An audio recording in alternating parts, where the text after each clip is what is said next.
My son was 19. That can never happen to me.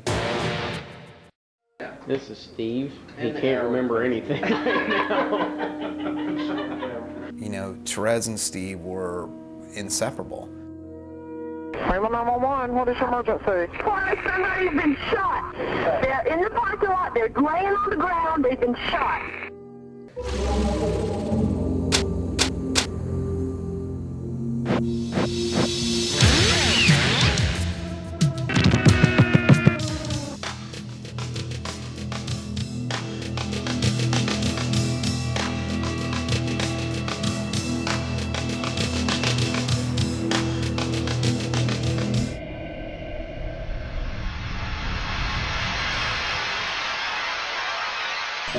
Doug and I got married at the end of November, and Steve was killed in the middle of February. 23-year-old Leslie rear-ended Jeremy's car, causing it to explode early Saturday morning. Leslie was booked for murder, felony drunk driving, and felony evading officers.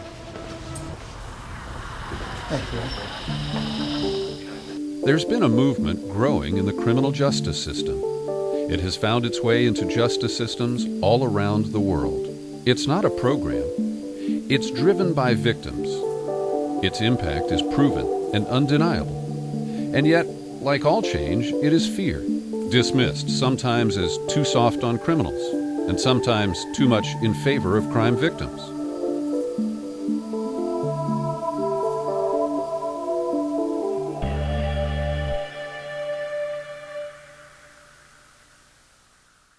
For over 20 years, I've worked as a legislative advocate in the criminal justice system, working with both victims and offenders. Around the world, justice experts realize that the criminal justice system is broken and it's deeply flawed. It hurts both victims and offenders alike. The current system is not set up to help people heal. That's kind of the bottom line. It's not set up to help victims find their voices. It's not about that.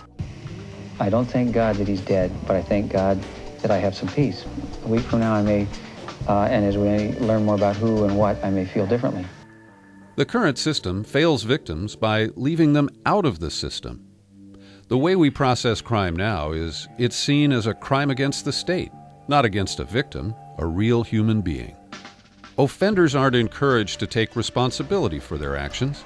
Instead, we warehouse them in prison. Offenders don't usually think about their victims, but that's not surprising because the criminal justice system doesn't lead them there. In fact, there are barriers that block that type of access. RJI is working to remove those barriers that block a crime victim's access to restorative justice. I'm in the process of contacting all these different people about getting into the prison and how to do that correctly. At the time that I saw Carl, I had no idea that there was anything called restorative justice. I just knew that I saw humanity in this person and I wanted to meet him.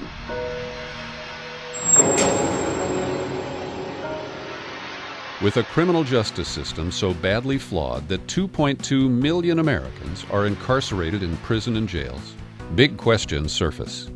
We're spending more on incarceration, but are we safer? Are crime victims satisfied? Have offenders changed once they're released?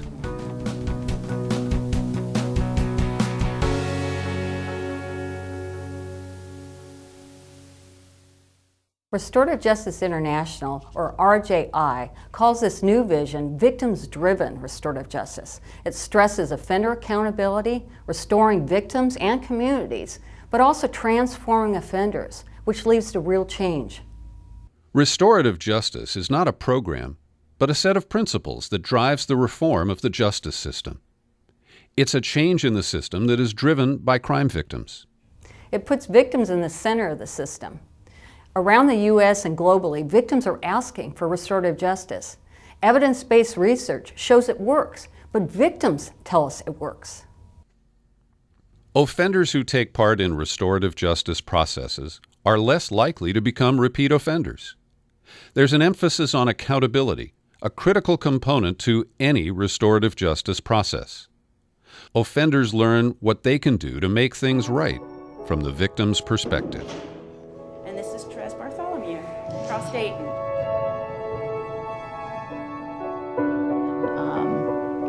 I really want for you to realize how much you hurt our family. You know, your actions caused a lot of pain in our family, and I really want you to understand that. I can understand that.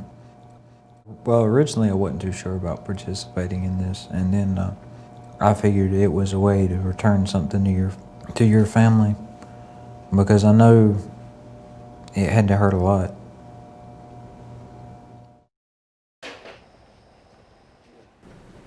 I don't know, I just feel like I have to do something. I have to do something. The things that have made me feel the best in this 9 years is what we've done, going to the schools. Victims experience healing on some level that they don't experience through the current justice system. It's particularly critical to healing for victims after violent crime.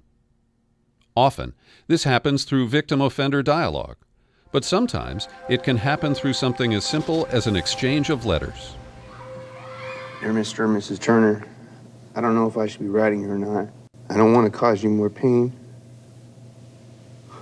It's hard to read than I already have. I'm writing now because my mom told me she has met you, and you are good people, and you will understand if I tell you I'm sorry. I didn't know your son, but from what I heard from the video and from the videos I've seen in court, he seemed like such a good person. And it hurts inside to know his death was my fault. If I could just go back, but I can't. I have to deal with it, and I always live with the guilt. I've asked for forgiveness, but forgiveness can't make me forget what happened. What you feel is beyond what I can imagine, so I don't know what to write. Your loss was too terrible. I'm truly sorry.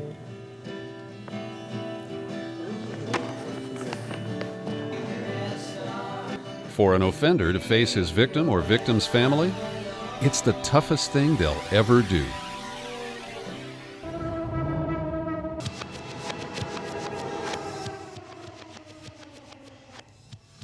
RJI takes on tough, intractable problems that few want to touch.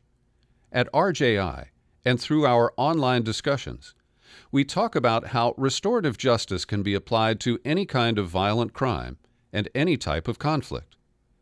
We're working with our affiliates as they take public positions in support of restorative justice. RJI demonstrates that restorative justice is the answer to tough-on-crime political rhetoric. It is truly comprehensive reform of the justice system. Victims are more satisfied after participating in a restorative justice process, even those impacted by violent crimes.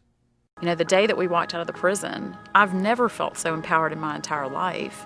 And to be able to open a door for other people to be able to go and do that is, in my mind, one of the most important things about all of this that we've done over the past several years.